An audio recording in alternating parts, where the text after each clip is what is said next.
A one-armed veteran sat in his cold prison cell counting down the final hours before his execution. 5 long years after being accused of a crime he swore he didn't commit. His last wish? To see Shadow, the German shepherd whose life he once saved from a shark's jaws. But when the loyal dog finally stepped into that sterile room, everything changed. Shadow's reaction sparked a chain of events, a hidden truth buried deep, a conspiracy no one dared to expose, and a race against time to stop an innocent man's death. And it all began with a single reunion between a broken soldier and the only soul who never stopped believing in him. As you listen, we'd love to know, where in the world are you watching from today? Now, let's begin. The fog rolled in slow and silent, cloaking Seacrest Correctional Facility in a muted hush. The December dawn broke pale and cold, washing the prison yard in a sickly gray light, as if even the sun hesitated to witness what this place was built for. Inside the death row wing, Ethan Cole sat on the edge of his steel-frame cot, motionless. His back was straight, his remaining arm resting across his lap. His left sleeve hung empty, folded and pinned where a limb used to be, before the ocean took it, or rather before the shark did. He was 38, but looked older in the flicker of flickering fluorescent light. There was a kind of stillness to him that wasn't just resignation. It was carved from years of battlefields, courtroom silences, and the slow erosion of hope. Ethan's face was lean and sharp, the kind that once commanded respect without words. His dark brown hair, cropped military short, showed a web of old scars near his right temple. Faint stubble lined his jaw, more from neglect than choice. His right hand was scarred, blunt, hardened, and his knuckles were white now, gripping his knee as if it was the only thing tethering him to the moment. There were exactly 3 hours left until execution. He didn't count them in minutes anymore. He had done that for 5 years, and it had nearly broken him. They said he murdered Robert Whitmore, San Diego's property king. Said he'd lost control. Said it was personal. But they didn't know what Ethan knew. That you don't survive multiple tours in the Navy SEALs to come home and stab a man to death in a glass tower penthouse. That wasn't rage. That was theater. And someone else had written the script. No one listened. No one believed him, except her, Emily, and Shadow. He closed his eyes and inhaled, and for a moment the smell of salt water and wet fur came back to him. The crash of waves, the scream of a dog, the blood in the surf. Halfway across town, Emily Carter stood in her modest kitchen, fingers trembling around a chipped coffee mug. She was 34, with soft green eyes, pale skin, and auburn hair tied back in a messy knot that suggested more grief than style. There was something fragile about her posture, but only at first glance. Beneath it was a spine forged by waiting, by courthouse benches and prison visitor rooms, by years of writing unanswered letters. She stared out the window as if watching the street would change something. It never did, but it was better than looking at the clock. In the living room, a large German shepherd lifted his head. Shadow, now 9 years old, still carried the strength of a younger dog in his eyes, though time had weathered his body. His coat was a thick blend of black and tan, his muzzle grayed, and across his nose ran a jagged scar, the legacy of the day Ethan dragged him, bleeding, from the jaws of a tiger shark during a SEAL training exercise in Hawaii. The rescue had cost Ethan his arm. It had cost neither of them their loyalty. Shadow watched her without blinking, sensing tension. He always knew. Back in Seacrest, the halls were silent except for the distant echo of clinking keys and murmured radio calls. The smell of bleach lingered under everything. Ethan opened his eyes when the outer gate clanged. Warden Margaret Blackwell entered, flanked by 2 guards. She was a tall, elegant woman in her late 50s, her salt and pepper hair pulled into a no-nonsense bun. Her uniform was crisp, her shoes polished. Everything about her screamed structure, but not cruelty. Her face, though trained into neutrality, held faint creases of thoughtfulness, especially around the eyes. "Cole," she said, her voice clipped but not cold. "It's time to review final requests." Ethan looked at her. His eyes, once a steely gray blue, were dull with exhaustion but still alert. He didn't bother with pleasantries. "I want to see my dog," he said simply. She blinked just once. "Your dog?" "Shadow," he clarified. "German Shepherd. He's with my fiancée." Blackwell crossed her arms, thoughtful. "You mean the same animal you lost your arm saving?" Her voice was unreadable. Ethan nodded. "He's the only living thing I trust." There was a long pause. One of the guards shifted uncomfortably. The air felt thick. The warden studied him for several beats, her expression unreadable. Then she spoke. "I'll contact Miss Carter. If she agrees, and the logistics are acceptable, you'll have your visit. 15 minutes. Supervised." Ethan said nothing. Not "thank you." Not even a nod. Emotion didn't rise. Not yet. Only a hollow ache inside his chest. As Blackwell turned and walked away, the guard behind her gave Ethan a wary glance, as if still unsure whether he was a monster or something more complicated. Ethan didn't care. He sat back down. He looked at the barred window. He waited. Not for death. For the only friend who never doubted him. The room was colder than Ethan remembered. The sterile cinder block walls sucked the warmth from the fluorescent lights above, and the metal table at the center looked more like a surgical tray than something meant for goodbyes. It was the kind of room designed to make everything feel final. But Ethan wasn't thinking about death, not yet, not when he heard the faint echo of claws on tile. The door opened with a hydraulic sigh. Emily stepped in, her hands white-knuckled around the leash. She wore a gray wool coat buttoned to the collar and dark jeans that hung slightly loose on her slender frame. Her face was drawn, the corners of her mouth tight as if bracing against a blow. But her eyes, those green eyes that had never stopped believing, locked on Ethan, softening just for a moment. She didn't speak. Shadow followed. The German Shepherd walked with a slow but determined gait.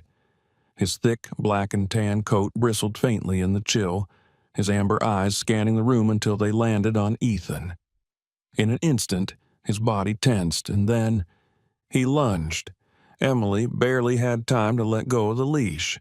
Shadow bounded across the room, his nails skidding briefly before he slammed into Ethan's chest with the force of a crashing wave. The impact knocked Ethan back against the wall, and for a moment, he just froze, arms wrapping instinctively around the dog's neck. Shadow whined, his whole frame trembling with emotion, pressing into the curve of Ethan's chest like he was trying to burrow into his ribs. "Hey, boy," Ethan whispered hoarsely, his right hand gripping the scruff of Shadow's neck. "Hey, I missed you too."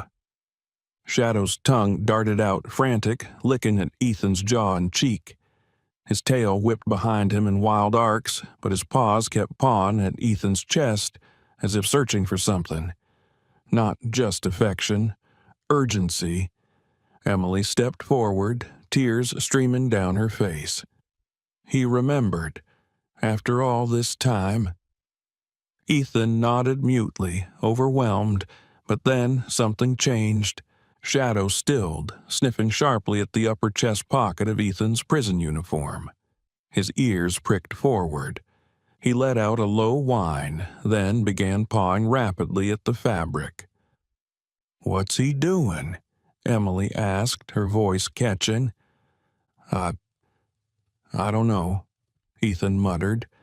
He reached into the pocket and pulled out a torn scrap of dark green material. Frayed at the edges, it was the last remnant of the jacket he'd worn the night Robert Whitmore died. For some reason, the guards had let him keep it. Shadow's reaction was immediate. His head jerked back, then he growled, soft, confused. He looked between Ethan and the fabric, then back again. He pressed his nose against it, then began whining louder, pawing at it like it hurt him to see it. Emily's voice dropped to a whisper. "He knows something. Ethan, he remembers something about that night." Before Ethan could respond, the intercom crackled. "Warden Blackwell is requesting the dog be removed. 15 minutes are up." The words punched through the fragile moment like gunfire. Emily knelt beside them, her arms slipping gently around Shadow. "Come on, boy," she murmured. "We'll see him again soon." But Shadow resisted. He leaned his weight back into Ethan, refusing to budge until Emily coaxed him with a quiet plea. Slowly, reluctantly, the German shepherd turned. As they reached the door, Shadow looked back over his shoulder, eyes locking with Ethan's as if to say, "This isn't over." The moment the door clicked shut, Ethan let out a breath he didn't realize he was holding. The cell felt empty now, emptier than death row ever had. He stared at the scrap of fabric in his hand, a strange unease blooming in his gut. An hour later, in an unmarked car parked just outside the prison, a man sat silently flipping through an old manila file. Detective Jack Turner hadn't shaved in 2 days. At 52, he had the weary look of a man who'd spent too much time staring into other people's darkness. His jaw was square, jawline dusted with gray stubble, and his deep-set eyes were the color of old coffee, sharp, guarded. A long scar cut through his right eyebrow, a souvenir from an attempted arrest gone wrong years ago. It gave his face a permanent look of skepticism, even when he was thinking. He had been the one to put Ethan behind bars. Back then, everything had seemed airtight. Partial fingerprint, eyewitnesses to the argument, a suspicious deposit. But lately, the pieces hadn't been fitting the way they used to. And seeing the dog, the way it reacted to that uniform scrap, something about it stirred an old instinct Jack hadn't felt in years. He pulled up the original evidence inventory on his tablet. Halfway down the page, he found it. Exhibit 22C green tactical jacket, retrieved from defendant's vehicle. He frowned. "Defendant's vehicle," he muttered. "But that's not what Ethan told us." Jack reached for his notebook and flipped to a page from the original interview transcripts. There it was. Ethan had said he'd worn the jacket home that night, placed it on the back of the couch. So why had the police report said it was retrieved from his car? Jack's stomach twisted. Something was off. He pulled out his phone and dialed a number he hadn't used in years. "Dr. Havers," he said when the line picked up. "This is Jack Turner. I need you to recheck something for me. Evidence from the Whitmore case, especially trace materials on that jacket." Yeah, I know it's been 5 years. I don't care. Pull it." Back at home, Emily opened the door and let Shadow off his leash. The dog padded quietly inside, moving slower now, the weight of the day evident in his posture. He went straight to the couch, sniffed the old blanket Ethan had once used, then curled into it as if it could bring him closer. Emily stood at the threshold, arms wrapped tightly around herself. Her mind kept replaying the moment Shadow had reacted to the jacket. It hadn't just been recognition. It had been distress. She walked to the kitchen and pulled a small box from the cabinet, a keepsake of Ethan's. Inside were letters, old dog tags, and a folded piece of paper. She stared at them, unsure what she was even looking for. Her hand paused over one envelope with smudged ink. It was dated 2 days after the arrest. She opened it.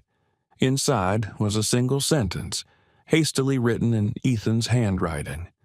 "They let me keep a piece of it. Why?" Emily didn't understand then. Now she wasn't so sure.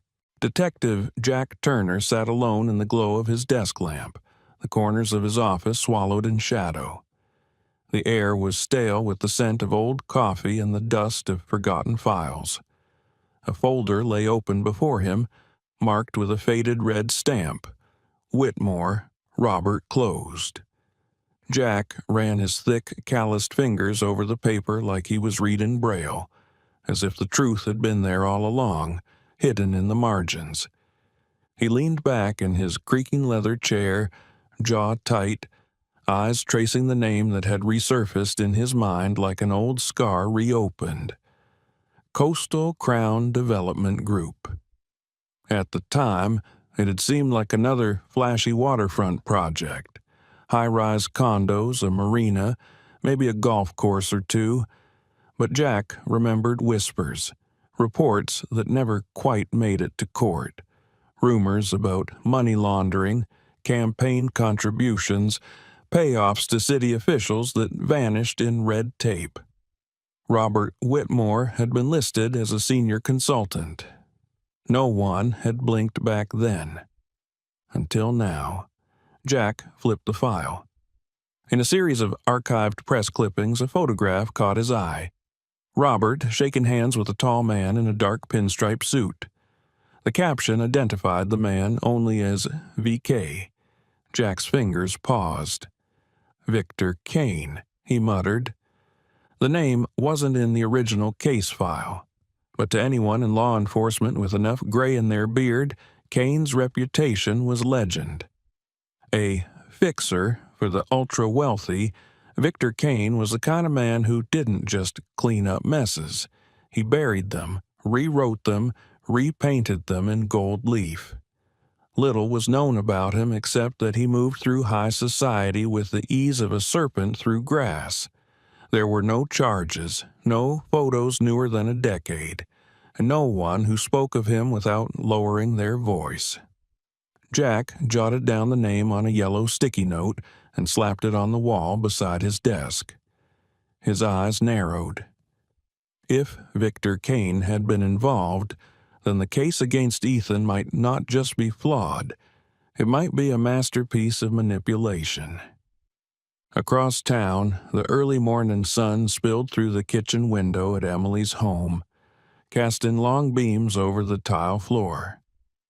Shadow, now restless, paced the living room. The 5-year-old German shepherd had spent the night alternating between Ethan's old duffel bag and the couch, whining softly as if something vital had been misplaced. Emily stood at the counter, stirring a mug of tea she'd forgotten she made. Her brown hair was tied up in a loose bun, and the shadows under her green eyes deepened with every passing hour. She glanced toward the living room. "Shadow, what are you looking for?" she asked softly. But Shadow didn't pause. He nudged Ethan's worn-out gym bag again, then began pawing at one of the outer pockets with unusual intensity. His ears were forward, alert, his tail rigid. With a low growl, he bit at the zipper until it gave. A small metallic object clinked onto the hardwood floor. Emily stepped forward. Her heart skipped as she crouched down and picked it up. It was a circular nub, about the size of a shirt button, tarnished but bearing an unmistakable engraved crown. Rolex. She held her breath. "Wait," she whispered, rushing to her phone. Moments later, she called Jack. Later that afternoon, Jack stood beside Dr. Lena Halbrook, the lead forensic technician at the state crime lab. Lena was in her early 40s, tall and lean, with a striking intensity behind steel-rimmed glasses. Her dark blonde hair was tied in a tight ponytail, and her lab coat bore a constellation of ink stains from years of note-taking. She had little patience for small talk, and even less for incompetence. "The DNA test on the Rolex winder came back," she said, handing Jack a sealed report. "It's a partial match for Robert Whitmore. We ran it against a toothbrush his sister submitted during the original investigation." Jack's throat tightened. "So, this was never logged as evidence?" "No. If it had been entered, it would have been cataloged in Exhibit Group C with the rest of Whitmore's personal effects. But this piece? It's never been recorded. And look at the corrosion pattern. It was likely torn off during a struggle." Jack stared at the metal in the evidence bag, fury simmering beneath the surface. Someone didn't just miss this. They hid it. Dr. Halbrook nodded grimly. And that someone had access to both the scene and the chain of custody. Jack's jaw clenched. "It's official. I'm filing for a stay of execution." Back at the prison, Ethan sat on the edge of his cot, the stale air pressing in around him. The clock on the wall ticked toward midnight. He hadn't slept, not since the visit. Not since the dog had growled at the memory he wore in his pocket. The door opened with a rattle. Warden Margaret Blackwell entered, her presence as commanding as ever. A tall woman in her mid-50s, with jet-black hair streaked with silver and a voice that carried the weight of years and corrections. Her face bore no makeup, her gray uniform crisp and ironed. But tonight, her usual stoicism faltered. "You have a visitor," she said, "Detective Turner." Ethan rose slowly. "Now?" Margaret nodded. "Now?" In the visitor's room, Jack placed the bagged Rolex part on the table and slid it across. "We found this in your gym bag. Shadow dug it out." Ethan stared at it. The color drained from his face. "I never saw that before," he said. "That's because you weren't supposed to." Jack leaned forward. "Who else had access to your stuff? Anyone who might have planted it?" Ethan closed his eyes. "After the arrest, my apartment was boxed up by the state. Only person who helped Emily clean it out was her cousin. Worked construction. Name was Neil." Jack scribbled the name. "Neil what?" "Neil Dawson." Jack froze. He knew that name. Neil Dawson had been questioned in another investigation, connected to a bribe network involving Coastal Crown. Never charged. Everything was connecting. "You're not dying tomorrow," Jack said, standing. "I'm filing the motion within the hour. We're reopening this." Ethan's voice cracked. "Why now?" Jack looked toward the door, then back. "Because your dog remembered what we forgot." The echo of heavy boots on marble filled the hallway of the Westbridge Superior Court. Cameras clicked like insects feeding on tension as reporters swarmed the steps outside, their breath visible in the cold morning air. Inside, the courtroom buzzed with anticipation.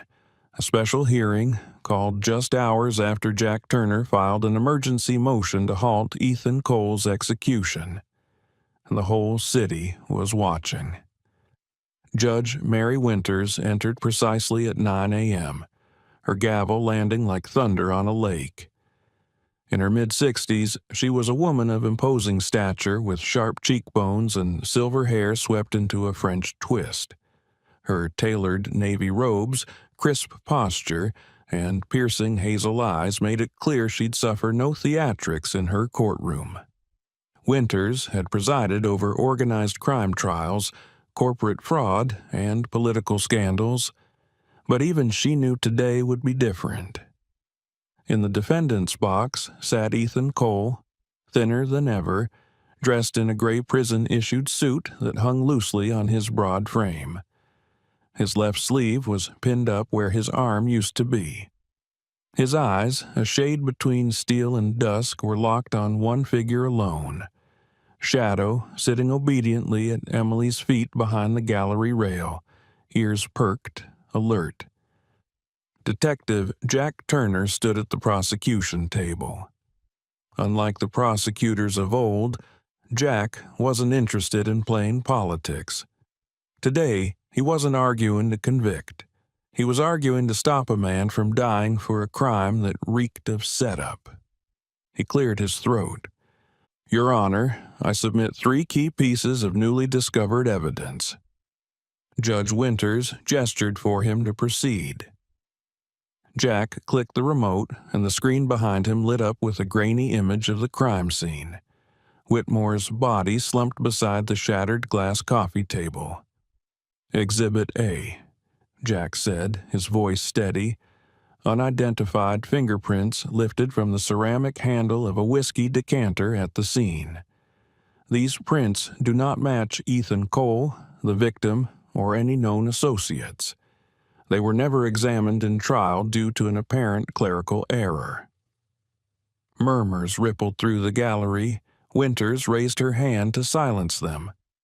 "Exhibit B," Jack continued, holding up the clear evidence bag containing the Rolex Winder, "recovered less than 48 hours ago from Ethan Cole's personal belongings. Never logged, never presented in court. Forensic analysis confirms it belonged to the victim, Robert Whitmore, and it contains trace blood matching Whitmore's DNA." Gasps erupted from the press row. Jack paused, his tone growing more grave. "Exhibit C. Financial records obtained through a federal whistleblower program reveal a pattern of offshore wire transfers totaling over $3 million. These funds were laundered through shell companies tied to the Coastal Crown Project. 2 names appear repeatedly in the transfer authorizations: Robert Whitmore and Neil Dawson. Ethan's head snapped up. "Neil Dawson," Jack repeated, "cousin to Emily Wright, and the only other person with access to Ethan's apartment during the evidence transfer." Judge Winters leaned forward. "Why was Mr. Dawson never investigated?" "Because his name was redacted," Jack replied grimly, "and the redaction came from a federal level." A hush fell over the room like fresh snow. Then, just as Jack returned to his table, Shadow growled, a low, guttural sound. The German shepherd, now 5 years old, stood abruptly, hackles raised, staring at the image of the crime scene still projected behind Jack. He let out a sharp, furious bark, then another. Emily, stunned, tried to calm him. "Shadow, down!" But Shadow wasn't listening. He lunged toward the railing, straining against the leash, claws scraping wood.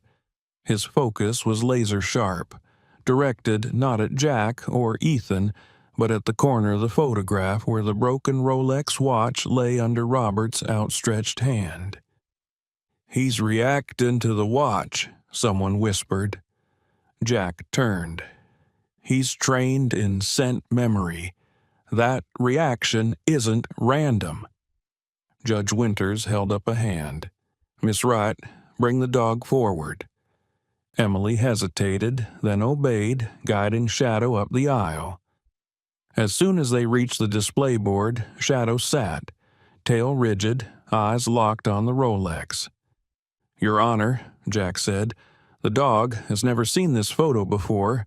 His reaction confirms what we suspected. That Rolex, its presence, its smell, is central to whatever happened that night." Winters looked down at Ethan. "Mr. Cole, Do you recognize that watch?" Ethan shook his head. "No, ma'am. Never saw it until yesterday." Winters turned to Jack. "And your conclusion?" "That someone placed that watch piece in Ethan's bag," Jack said, "to link him falsely to a murder. And that person may be connected to a network capable of erasing fingerprints, redirecting money, and planting evidence." The courtroom remained silent. Breaths held collectively. Judge Winters exhaled, then lifted her gavel. "This court finds the newly presented evidence significant. I'm issuing a 48-hour stay of execution. In that time, an emergency investigative task force will review the chain of custody, financial trails, and all parties mentioned." She struck the gavel. Court adjourned. As people rose and murmured, Shadow gave one last bark. This time it echoed like a war drum, against time, against lies, against death itself. Rain lashed the windshield as Jack Turner drove deeper into the industrial outskirts of Westbridge. The city's polished facade of marble courthouses and corporate high-rises gave way to crumbling warehouses and graffitied shipping containers. This was where truth came to hide, and where he might finally unearth the man who orchestrated Ethan Cole's downfall. Jack parked in front of an abandoned print works, its sign half-eaten by rust. His breath fogged the air as he stepped out, coat collar turned against the chill. Inside, the building was dark, but not empty. A single light glowed above a folding table in the center of the room, illuminating a gaunt man hunched over a box of papers. "Ramon Vega?" Jack asked. The man flinched. Ramon looked to be in his late 40s, with hollow cheeks and deep-set eyes that twitched at every creak of the building. His skin was sallow, his dark hair thinning, and his hands shook slightly from years of stimulants and sleepless nights. Once, he had been an assistant to one of the most feared fixers in the Northeast. Now, he looked more like a discarded shadow of that world. "I told the reporter everything," Ramon muttered, voice raw. "I'm done." "I'm not with the press," Jack said, holding out his badge. "I'm here to stop an execution. I need you to confirm it. Victor Kane set Ethan Cole up, didn't he?" Ramon stared for a long moment, then nodded. "5 years ago I was working for Kane," he said. "Back then we got a call. High-paying job. Make a murder stick to the wrong guy. The client didn't want just silence. He wanted a fall guy. We were told to plant a bloody jacket and destroy any digital traces that could clear him." Jack's breath caught. "Who hired Kane?" Ramon hesitated, then pulled a flash drive from his coat pocket and slid it across the table. "This has the backups. Kane thought he deleted everything, but I made a copy. Insurance. In case he turned on me." Jack opened his laptop and plugged it in. The screen came alive with folders, emails, call logs, transfer records. At the top, a contract labeled Project Orion, Coastal Crown Interests. Jack scrolled until he found what he feared.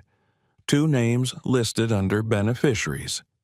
Judge Alan Pierce, Prosecutor Marcus Doyle, the judge who presided over Ethan's original trial, the man who denied the motion to suppress evidence, and the very prosecutor who built the case around Ethan's so-called motive and bloody jacket. "Dear God," Jack whispered, "they framed him for profit." "They were promised shares from the project once construction cleared zoning," Ramon said. "But Ethan's partner, Whitmore, had cold feet.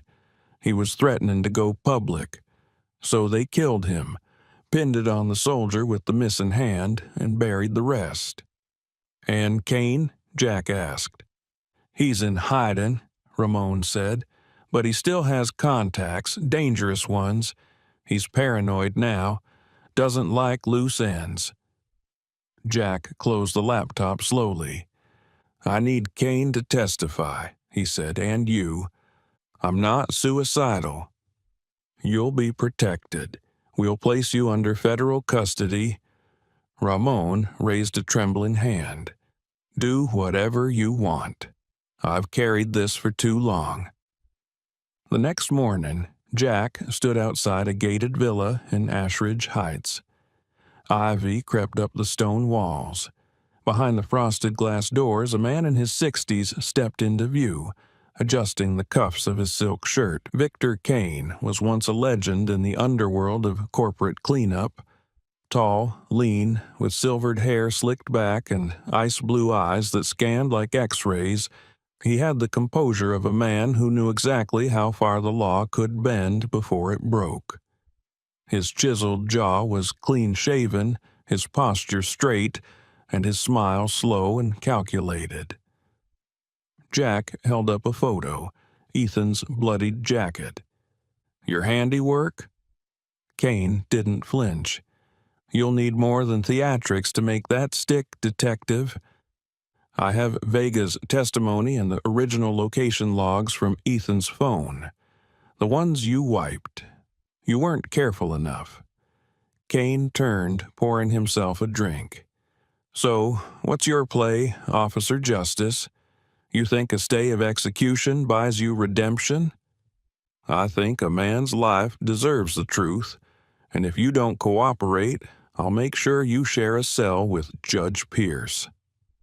That name finally cracked the veneer. Kane's jaw tightened. Pierce is already burning, he said. You don't get it. This goes higher than just me, him, and Doyle. You dig too deep, and you'll find names with a federal clearance. You're not protecting yourself anymore. You're protecting a system. No, Kane muttered. I'm protecting what's left of my soul. He walked to a safe behind a bookshelf, spun the dial, and retrieved a sealed envelope. Take this, he said. Do what you want. But know this, the man you're trying to save is a soldier. He's built to survive injustice. Others won't be so lucky. That night, Jack returned to Emily's house. The lights were low and the air smelled of old wood and coffee. Shadow stirred on the couch but didn't rise. Jack handed Emily the envelope. It's done. She opened it carefully. Inside were the location pings from Ethan's phone the night of the murder, placing him 10 miles away at a VA clinic seeking pain treatment. And a confession, handwritten and signed from Kane. Emily sank into a chair, tears welling. He never even had a chance, she whispered. No, Jack said, sitting beside her, but now he does. Shadow climbed down and placed his head gently on Jack's lap. For a long moment, none of them spoke. The sterile white of the execution chamber was as cold as the silence inside it. Ethan Cole sat strapped to the gurney, a thin IV line already threaded into the crook of his single arm. His eyes, stormy with memory and pain, stared blankly at the ceiling's fluorescent glow. A clock on the wall ticked without mercy, 15 minutes left. Outside, the thunderous slam of boots echoed down the corridor. Warden Margaret Blackwell, the iron-willed woman who had overseen the prison for 20 years, strode into the chamber, her usually composed face now flushed with urgency. She was tall and broad-shouldered, her gray hair pinned tightly into a bun, and her uniform pressed to military precision. She raised the emergency file high in one hand. "Hold the injection," she barked. Dr. Raines, the state physician, froze mid-step. The assistant executioner, already moving toward the switch, stepped back. "By order of the State Appeals Court," Warden Blackwell declared, her voice trembling for the first time in years, "the execution is stayed, effective immediately." Ethan blinked. For a full second, he couldn't process the words.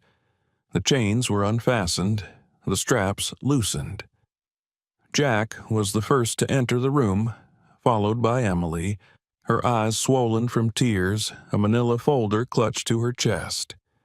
Behind her padded the silent hero, Shadow. The German shepherd, now 9 years old, moved with deliberate steps. His once powerful frame showed signs of wear, a bit more gray around the muzzle, slower reflexes, but his amber eyes still burned with the same fierce loyalty. He walked directly to Ethan and placed his head on Ethan's knee, letting out a deep exhale as if to say, "We made it." Ethan buried his face in the dog's fur. Outside the facility, press vans lined the gates, cameras flashing like lightning. Jack held a quick press briefing explaining that new evidence had emerged. The key discovery, data logs and a confession implicating Judge Pierce and Prosecutor Doyle, had prompted an emergency review. Justice was nearly miscarried, Jack said, voice steady.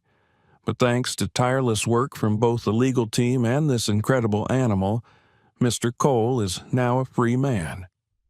A murmur spread through the reporters as Shadow sat at attention beside Ethan, who still wore the prison-issued orange jumpsuit but now stood taller, a man reborn. Later that afternoon, a modest but emotional ceremony was held at the courthouse steps. The mayor of Westbridge, Diane Linford, a petite woman in her early 50s with sharp eyes and a warm smile, stood at the podium. Her shoulder-length auburn hair was tucked behind one ear, and her tailored navy blue coat flapped in the wind. "We honor not just a man wrongfully accused," she said, gesturing toward Ethan, "but the unwavering loyalty of a dog who never forgot. Shadow didn't just sniff out the truth, he preserved it in his memory, carried it with him until the world was ready to listen."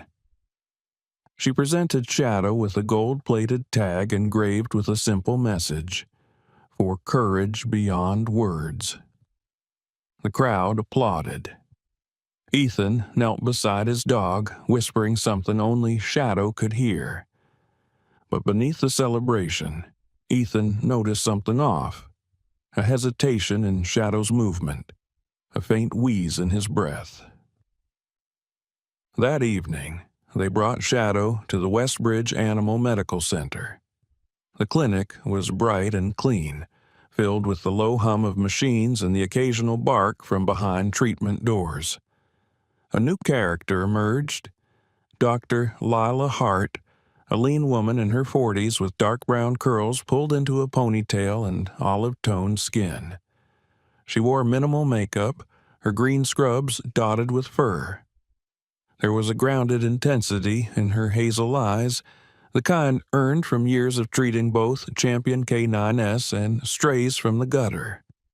Dr. Hart examined Shadow carefully, speaking in soft tones as her hands moved with practiced precision.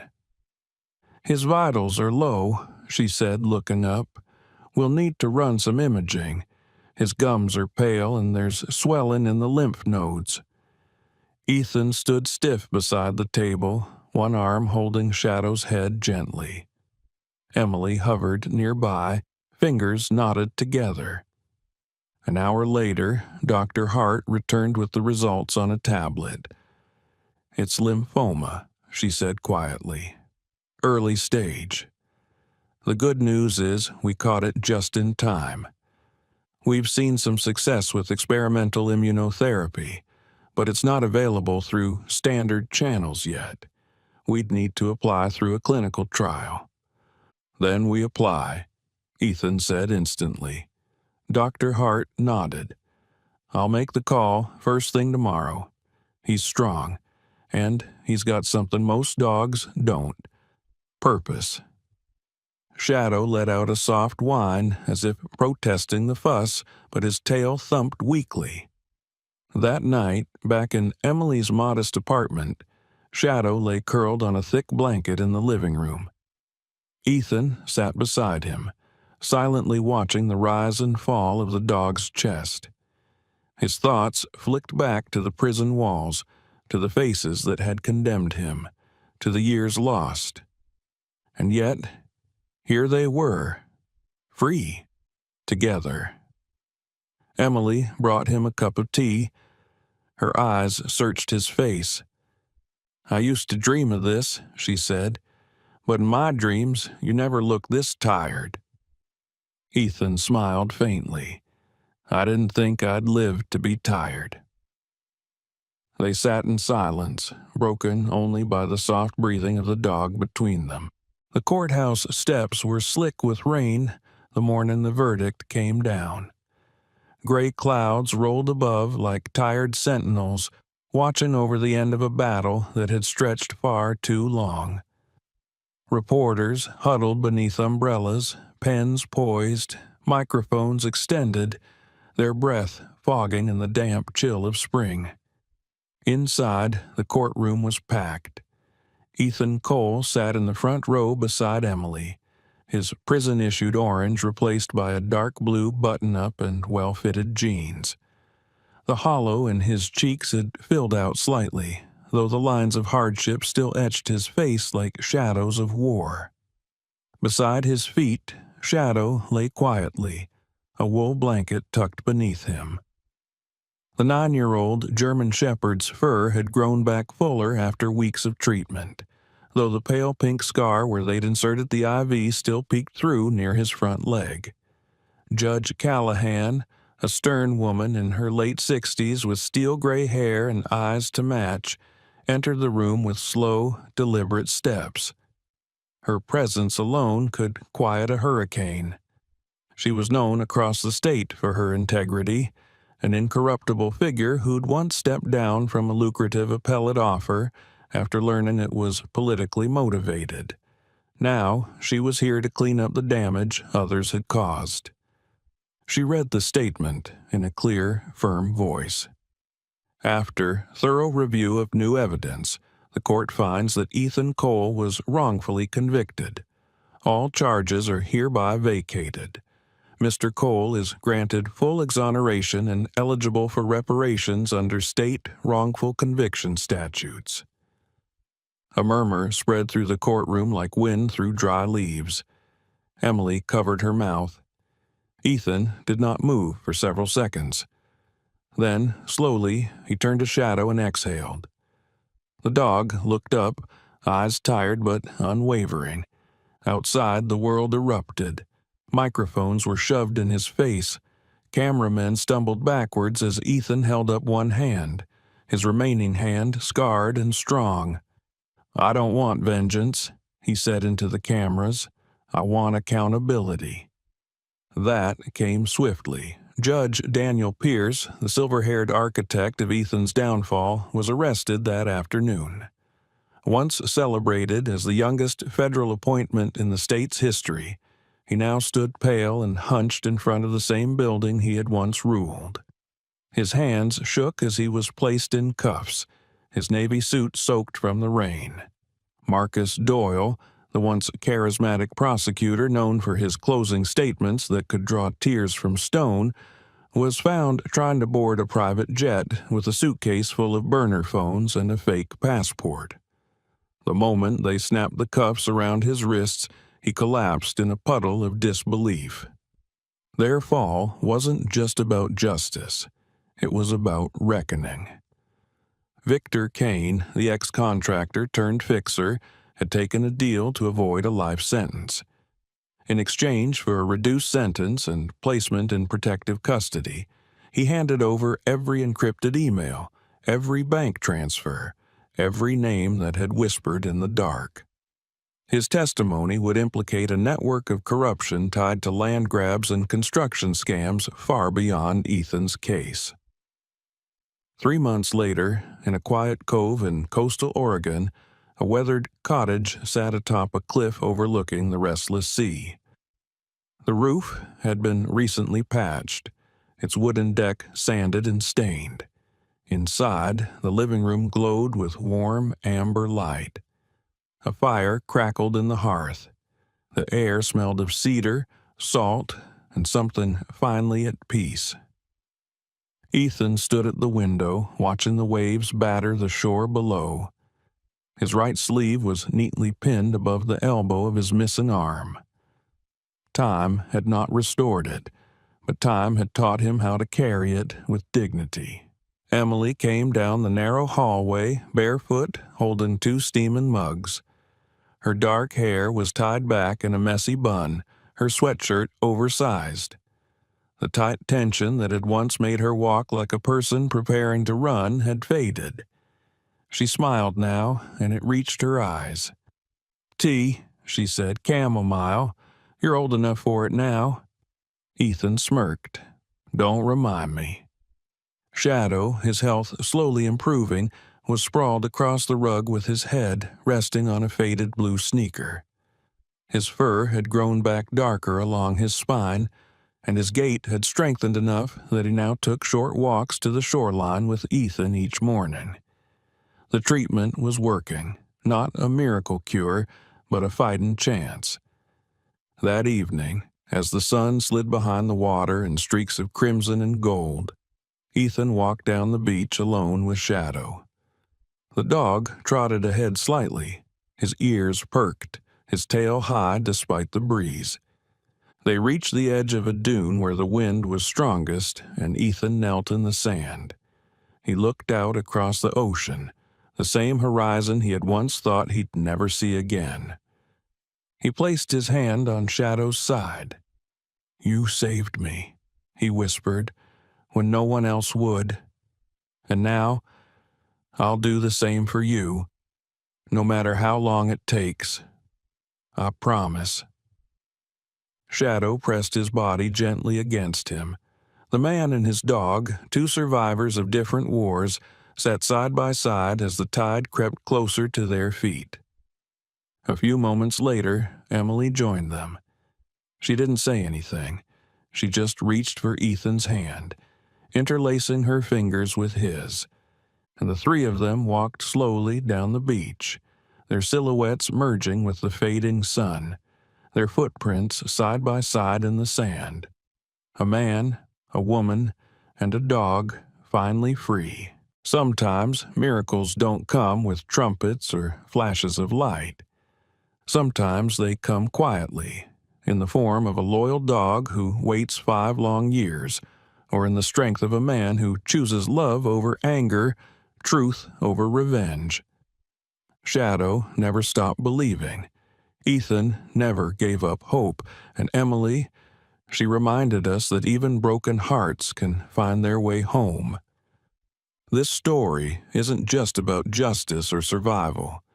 It's about faith, and second chances, and unseen hands guiding us through the darkest nights, and in the quiet miracles that still happen every day, if only we dare to believe. So if this story touched your heart, take a moment. Whisper a prayer for those still waiting in the dark. Hug your pets a little tighter tonight.